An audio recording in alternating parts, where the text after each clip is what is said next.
My third favorite poem, I would say it's probably the poem I've read the most. Because I'm so attached to it. I'm so attached to understanding just what it was about Allison that made her so fluent. I wanted her to be my objective as soon as I heard her speak. And as I've grown as a teacher, this was several years ago, I found a lot of clues. Things like word choice. Here we see, and that she was the one the mirror preferred. I love that word preferred here. And just the rhythm of this whole line at the bottom of the stanza, in this retelling of Snow White. It's quite beautiful, but my focus is less on that and more on the prepositions that Allison is capable of using so fluently. And we find those by the blue arrows. And went to see from what he fled. I'd like to point out that that's iambic quadrangular, something we never studied. And iamb being a ba-dum, ba-dum, ba-dum, ba-dum, and 4 sets of them. A perfect meter here. And also a very nice rhyme between head and fled. And this short E sound that many of my students have trouble with, even middle school students the same age as Allison. And then down here, and over those horrid lips my slid. The word choice there is also remarkable. But look at the prepositions, over and from. Not our focus today, our focus is on at and in. But I'd like to comment on the beauty that prepositions can create before we get going, to establish their value. I was worried before coming in and turning on the computer, like, well, what if no one comes? Like, it's prepositions. Everyone's brain seems to shut off when I say the word, much less when I try to teach them about them. But I'm glad to see some faces here, and I'd like to, I'm hoping you're all secret preposition fans, or if not, that I'll talk you into the idea. That this is so linguistically advanced, this use of rhyme and meter here. And this from what he fled, she's using an outdated grammar tool that actually makes this stanza sound more old-fashioned, more like a fairy tale. They say you're never supposed to end a sentence with a preposition. We're kind of getting over that bit of prescriptive grammar. But they went to see what he fled from.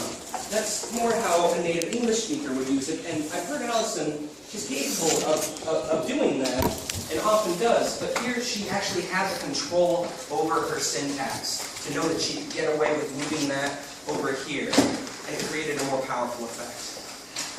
Now, Allison is now in high school, and her current English teacher isn't a huge fan. I think she intimidates him, as she does all of us, with her fluency. Like when you meet this girl, you think, man, I don't know what I have to offer you. We studied Shakespeare. Never done that quite as successfully as I did with that Allison. But she tested me on my first day as her teacher.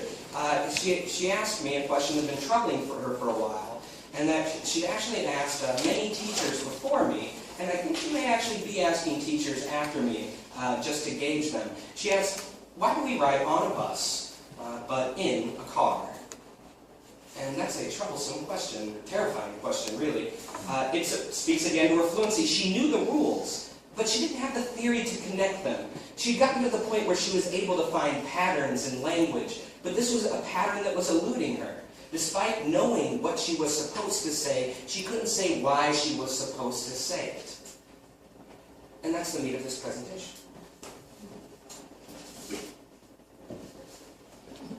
I'd like to begin with the weight of the task. It's a weight that many teachers don't like to shoulder.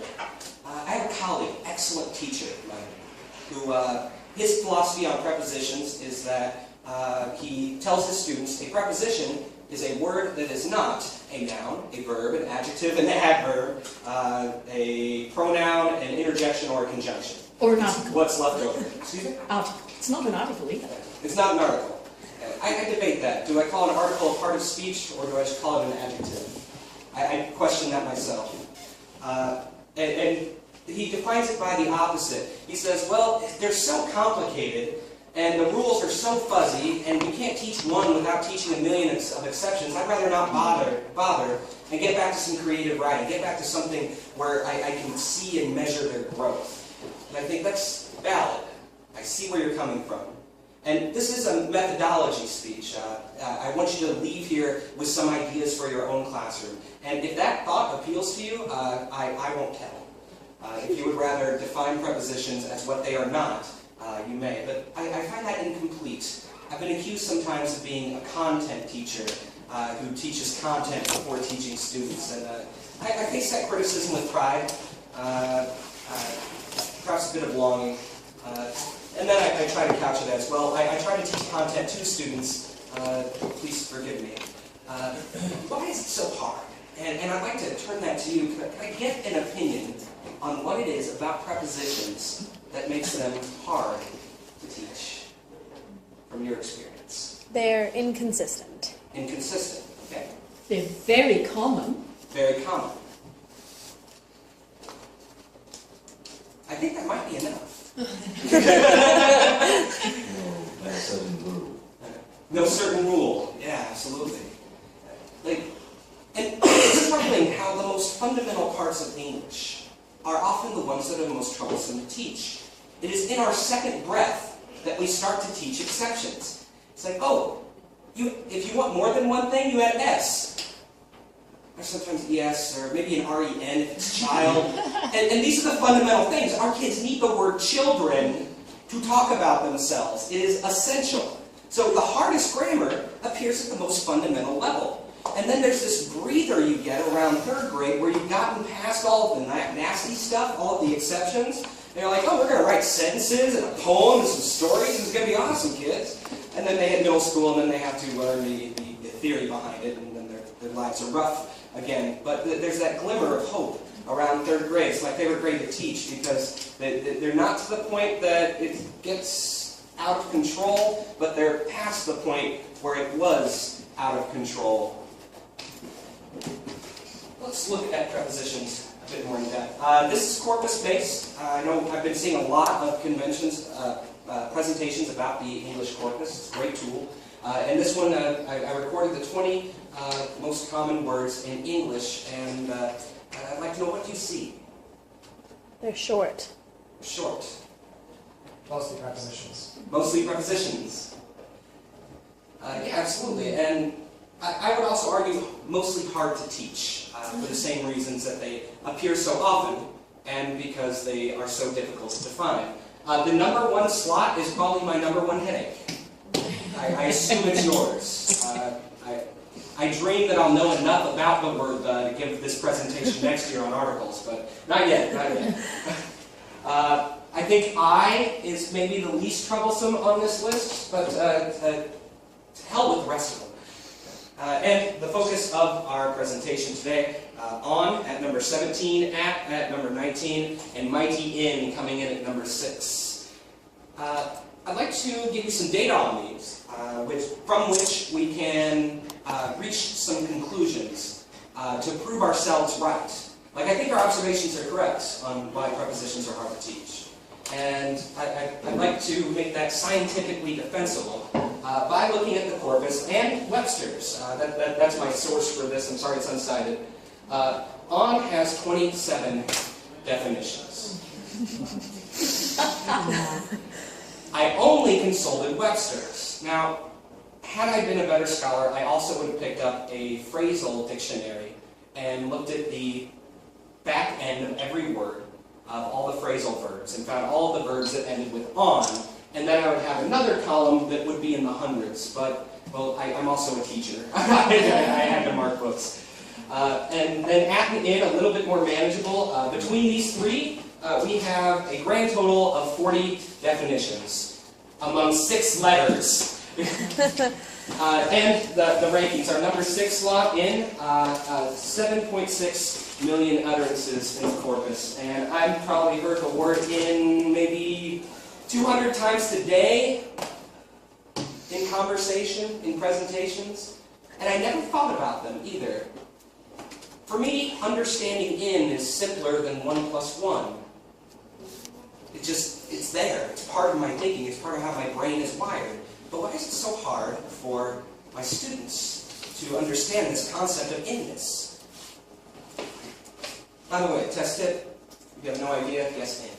This is 3 times more common than its competitors.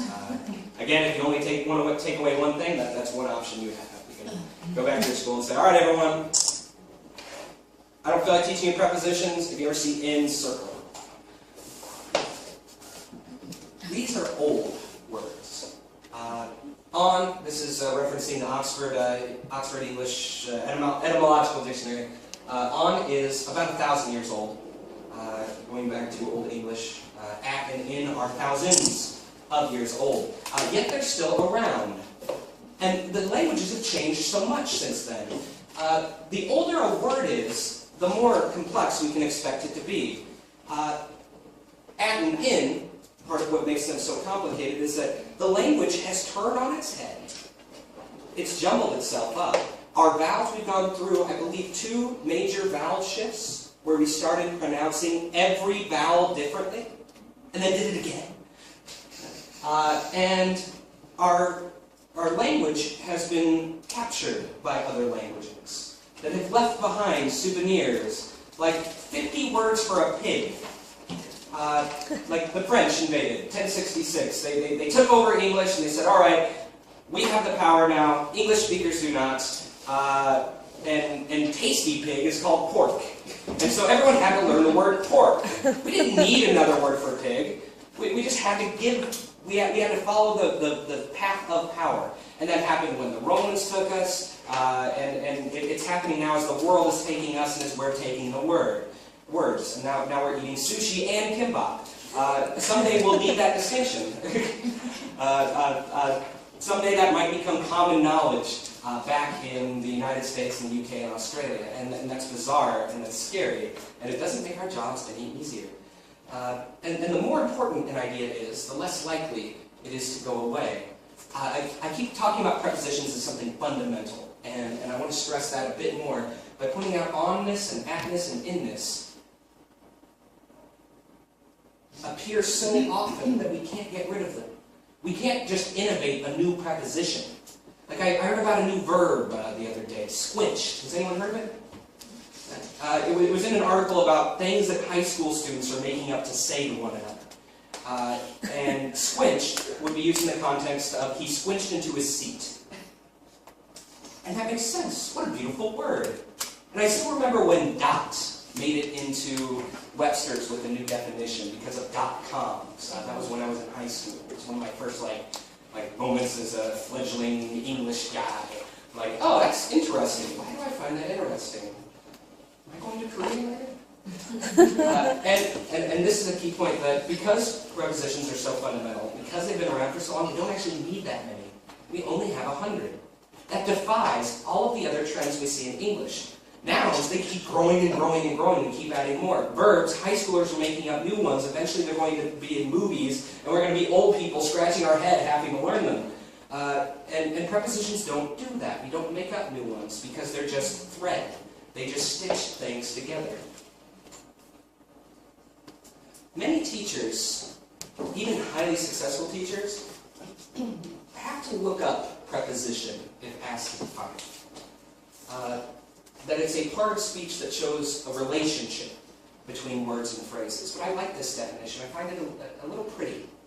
It matches my views of cognitive neuroscience, the idea of what a thought is and how the brain makes one. That you have a neuron over here and a neuron over here, and by themselves they're just Alzheimer's or a coma. They don't do anything by themselves. But when you build a dendrite between them, when you can connect them, suddenly you have a thought. And to represent them to my students, I like to use my hands. And I like to go all multi-learning modes and get them to use their hands too. I say, okay, I have a thing, sits. And I have a thing, bus. And what's the relationship? Sits in the bus. Sits on the bus. Sits under the bus. And will soon die. So that sense of relationship, I feel, is very important. Now, we don't have to meditate upon this. Confession, I slept through prepositions many times, year after year, because I didn't need them. I was clever enough to pre-assess, as I think we all are. You look at the lesson, you're like, do I actually know this already? Can I just draw a picture? And then I do the questions in my head, I'm like, yeah, duh. Yeah, I ride on a bus. I've heard that 200 times today. I don't need to study this, so I'm going to think about spaceships and swords, and it's going to be great. And whatever the teacher's saying, it doesn't matter. And I assume my teacher went through a process like that as well. So we've been systematically forgetting prepositions because we don't need them, and then we come here, like, oh, prepositions, they're not nouns.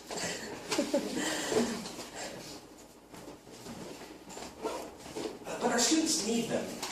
They're such a marker of fluency. I saw Gunther Bro. Was anyone at his seminar? It was about creating a speaking test to rapidly assess incoming students. For his speaking class at university level, he gives them a 3-part test. He gives them a listening test, and he gives them a conversation test, and he gives them a prepositions test.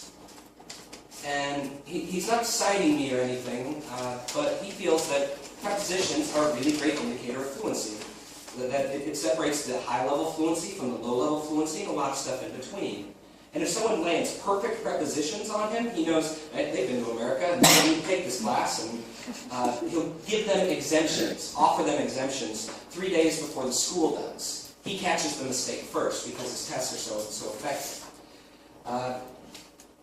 So I appreciate the value of prepositions, that they represent not so much a lateral knowledge or even a vertical knowledge of English, but that interlaced, sticky knowledge that's so hard to define, that thing that makes you fluent. And we have to throw out our usual models. I wanted to make some cool, like auto shape or smart art for you, like a triangle, like all the good educational pictures are triangles. The Bloom's taxonomy, like Maslow's hierarchy of needs, the food pyramid, all those triangles. I remember all of them because triangles are very natural. But the best shape to demonstrate a preposition is this. You will note the lack of right angles, the lack of evenness, and how most of it is hidden inside, and you don't actually have access to it. And I like this model because it shows that if you want to go anywhere here, it's always going to be difficult, and it's always going to be different. There aren't that many patterns, and so we are thereby obligated to meet that pattern. And here's where I get to my methodology. I imagine 4 levels, sort of, where I'm bouncing back and forth. In this beginner level, it's a little misleading in that it applies everywhere, and I keep going back to it. And you'll notice a bad word, kind of an M-bomb here on memorization. And boy, I get a lot of people who cringe at the thought. It's like, oh, memorization, that thing that Korea shouldn't be doing. And I find that unfair. You can't overdo it, surely. But memorization seems to be the only way to approach this problem, especially when one imagines how we developed our fluency of prepositions. We heard of them a bazillion times. Our students haven't. And unless we create an artificial situation where they are, they never will. And for the vast majority of us in this room, we are an expensive import, purchased because we have that thing that makes us fluent. That indefinable spark that Gunther Bro defines as prepositions. So, we are obligated to give our students chances to hear it properly as many times as we can. Memorization lets them do it. Modeling lets us do it. And memorization can inform our modeling as well. At the intermediate level, we can start to define theories, helping their memorizations, making it so instead of memorizing 30 uses, they can learn one concept, and thus have a more efficient way to learn those 40 definitions of on, at, and in. And then finally, at the most advanced level, which maybe they can't hold their breath that long, you can get into fine distinctions. And then at the bottom, this mysterious thing that you'll probably never get to, true native fluency. Let's dig in. 2 techniques for every level, modeling and memorization. By modeling, I do confess this is an industry term for the school that I'm coming from, private school, Knox Pyeongchang. And we use modeling as a teacher training element. And I'm aware of one other school in Japan that does as well, Eon's chain schools, I believe. And by modeling, that just means you show them the right way to do it. And then you make them show you that they know the right way to do it. And then you make the class show you that they know the right way to do it. And it may seem boring at first, but it's a way to get the student talking time up and to get those cycles turning. To trigger, known for his sparse prose. He writes very little while saying very much. And in talking about that in writing classes, we all agree that that's like an iceberg. There's so much underneath it that it has great mass. And you can feel how great the mass is. It's stable, and it has a lot of momentum. But only a little bit peeks over the water. And this is the smallest bit that can. This is a fairly deep, maybe intermediate theoretical concept. But by giving it to my students in this way, without actually lecturing on it, just saying, here, your homework tonight is to memorize these, there will be a quiz on Friday. They're going to reach the same conclusion we did. They are smart enough, even the kindergartners, smart enough to know that, oh, I don't have to memorize all of this, I just have to remember this. And so by letting them do that mental legwork, by letting them be the ones who have that epiphany, we are preparing even the lowest level student to build themselves toward an understanding of prepositions that will really make them stand out from the crowd.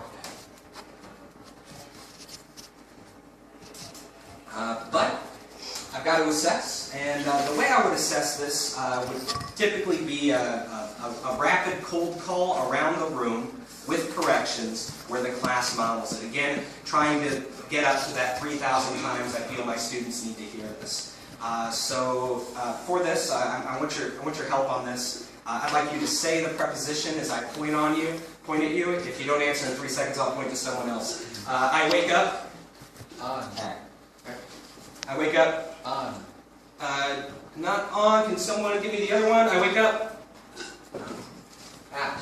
7 o'clock every day. Let's try that again. I wake up. At. 7 o'clock every day. Class, I wake up. At. 7 o'clock every day. And On Mondays. I go to art school. Class. On. Mondays. Notice the cycles. We're hearing it many, many times. I acknowledge the error, but because there's only one other option, there's no point explaining it. This binary just is like, oh, no, 1 plus 1 does not equal 3. What does it equal? 2. What does it equal? 2. So he didn't get to opt out of it by getting the right answer. He was still involved, and he got 1 extra practice out of it. And the whole class keeps cycling over it and working this into their threads, not just their theories. Let's go on to lecturing. So we saw the tip of the iceberg, but what happens when we hold our breath and start swimming around and chiseling underneath? Well, keeping with the definition of prepositions as a relationship, and pointing out that they often answer the questions where, when, and how, I can do some drills to warm us up. Presumably my students have memorized the on and at rules and the in rules I've given, so I can begin with a quiz to assess knowledge to see if to get these ideas back in their head, because they're easy to forget. But from there, from that preposition drill, I move on to the visual, wherever possible. Now, spatial, by that I mean like position, this over here or over there. One colleague I have likes to build houses. I find houses take a little while to draw, but are better for my kindergartners because they want to see houses as well as boxes. But you know, on is easy to demonstrate. I've got on up here at the top, and I've got in there at the bottom, but at, that's the one that throws them, because at is so non-specific. So in order to teach at, I can't just show them one thing. I have to write all over the board and show them that at is very, very general in terms of space. But remember, the last exercise we did, at was time. The most specific you can get with time, I have to teach them that contradiction. Ideally, they already have Allison's position of knowing that we ride on a bus, but in a car, but not knowing why. Once I put them with the theory to explain that, then they can apply it to other situations and hit a moment of fluency. Because I can be on a bus, or at a bus, or in a bus, but unless I have this theoretical knowledge, I'll never know which one to use, and I'll never get that question right on Gunther Bro's prepositions test. So that's one way to show it. Let's look at, conclusion, forgot about that one. Let's look at some practical examples. And I'm a big fan of the triptych, the three-part picture. Because three, you know, it's more than two, it's less than four, it's the best number. And it's quick. I know it won't look too busy or too sparse. And with the practical examples of prepositions, there's a lot of room for humor. And my best grammar teacher was amazingly funny, and all of my others weren't. So, modeling it, thanks Tim Shaw, you taught me that the best way to teach in the car and at the car would be to also have the picture of someone on the car. This is just some quick Googles using quotes, because with the 7.6 million recorded utterances of in, I can't just type in and get anything. You probably all know this trick, but if you put a phrase inside quotes and then Google it, you'll get the exact phrase. And that's how you can get pictures like this. Without that, it's kind of hard to find them. So another example gets a lot of laughs is the Where's Mario example. It's like Where's Waldo, but with prepositions. And I begin with a small picture because it's going to grow very soon. I say, Where's Mario? Oh, Mario's on a bus. And you know, I prompt the students for that information. It's the same drill we've been doing over and over through this prepositions unit. And I get that from the students. If there's a mistake, we re-drill, we re-teach, we re-memorize. And then I add something else. The more ridiculous, the better. This bus is in a shark. And this is a good time to point out that prepositions, you can just keep using them. It's like, oh, where's Mario right now? Well, he is on a stage in a room, and the students are repeating all of that until we hit, like, the galaxy. And then they ask, oh, a phone? I'm in a phone? And you know, even more fun. Yeah, just keep building the ridiculous example, and you know, it keeps the students' attention. And then there's a payoff. I have a colleague who wanted to attend my presentation, but he's in another room talking about or listening to a presentation on gamification. That's what you're missing out on by being here to talk about prepositions. And I find this to be a very gamified activity from what I can guess from the brief description of gamification, that there's this payoff. You can win this game. And you win this game by making people laugh. Laughter, the hidden 7th level of Bloom's taxonomy. The most critical kind of thinking. The sort that entertains. Here is the rough part. Date and time. How do you draw time? Do we draw a timeline? Do we draw a clock? Calendar. Do we draw a calendar? There's a time for all of those. But for on, at, and in, I just use boxes. I point out that we say in that year, and this is the cheat that helps them memorize all the others. All of these are years, the biggest measurement that I have, or even groups of years in the 20th century. There is a pattern here. In that year, on that day, which they've already inferred from my kindergarten lesson on memorize these 10 versions of on and at. At that time, there is a pattern. The only reason we're unaware of the pattern is because we never needed to define the pattern. The pattern itself works so well that it's second nature to us. And what our challenge is, as reflective teachers, is how can we make this second nature for someone for whom it is third nature? And I would also point out that when talking about time, the role of at switches. Remember the box where everything, at is here and here and here and here and here? With this, at switches, and at that time becomes the single most precise. At exactly 11:38 p.m. The dogs will bark. And then from there, we can get to find distinctions. And this is something that I think only teachers of Allison and university professors get to really grapple with. And with all of those meanings, it is beyond the scope of this presentation and the scope of my expertise to find every pattern that exists within every preposition, even just chewing on these three. Because on is different from onness. Imagine, if you will, a few different uses for on. I'm standing on the floor, but we print things on paper, and we hang things on wall. On is a surface idea. On is a word that describes something being on the surface of something devoid of gravity. Unless I'm riding on public transit.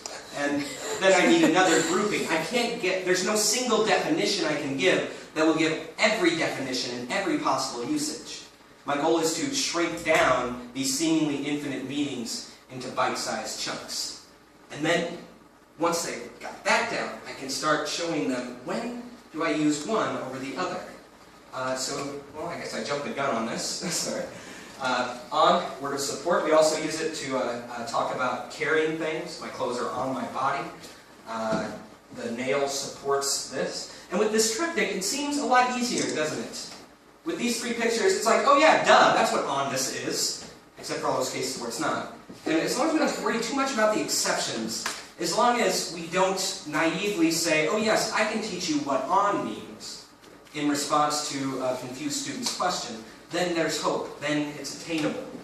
And if we're all using these methods year after year, then there's hope for the bottom of the iceberg there. At, the word of current activity. When I am at work, I can be in or on a lot of places and things. I'm at work when I'm on the bathroom, or on the toilet. Yeah. I'm at work when I'm on the roof. I'm at work when I walk outside to get a coffee at the coffee shop next door. But I'm only in work when I'm in work, when I'm in the Knox office building complex. Otherwise, I'm not in work, but I'm still at work. I'm still being paid for my time as I'm drinking my coffee on my lunch break. That's being at work still. And if someone calls me up on the phone and says, hey Mario, where you at? I can say, oh, I'm at work, but I'm in a coffee shop. And so that sort of fine distinction is the question and answer pattern that can force fluency from students that are starting to get good at prepositions. Oops. Oh, there we go. To look at in depth, it describes quality and means, the state of something. So here we have the two people in love. Without in, Mario loves Maria, and Maria loves Mario. It's only with this preposition that they can actually be in love. What a quaint way to remember that prepositions are the words of relationship. Differences in quality and to speak only in English. But in can also be something else. I should have waited until now to offer the point that you can only do so much at once. And this is one case. With time, in is used to describe how much time is left until you get somewhere. In about 5 minutes, in a million years, in 50 years. And this is an easy one to get some entertainment out of, too. All I have to do is ask, when will you, very basic, simple present, do this? Like, when will you get married? Will you get married in about 5 minutes, not in a million years, or in, say, 5 years? And inevitably, your funny students will take this moment to entertain the class, and you will receive some positive attention and praise. But it gets worse. It always does. I'm still working on what sense of onness can give me on again, off again, on all fours, hold on, and on my account. I can usually combine three, but not entirely four. And I think it's okay to be honest with our students about prepositions being equally as hard as nouns. Because nouns take a lot of work to learn, because there's so many. Prepositions take a lot of work to learn, because there are so many relationships.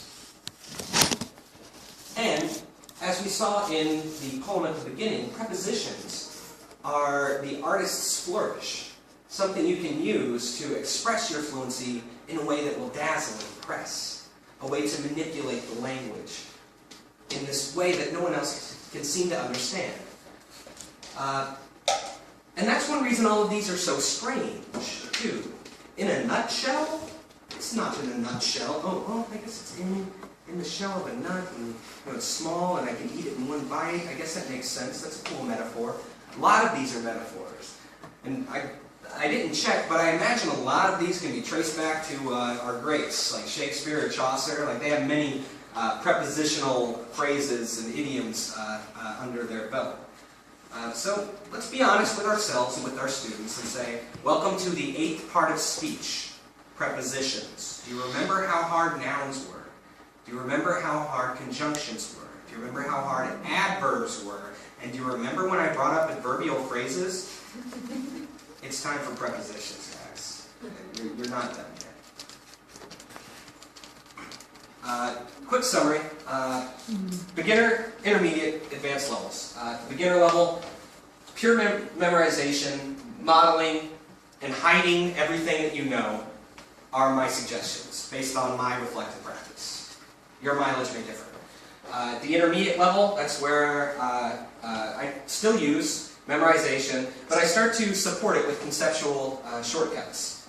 And we're still modeling perfection. And at this point, I also correct written errors. Like, I never take anything on faith, just so they can see it, just so they can get another tick. We're up to 300, 2,700 to go.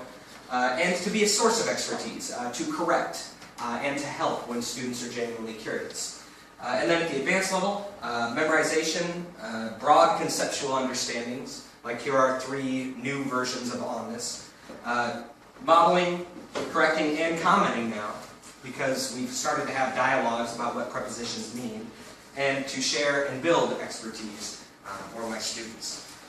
I don't need 2 conclusions. This is the handout that you have, or at least something like it.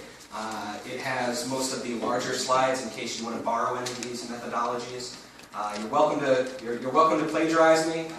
We teachers are ruthless plagiarists. And if you'd like to chat more about prepositions, we've got 5 minutes. Yes?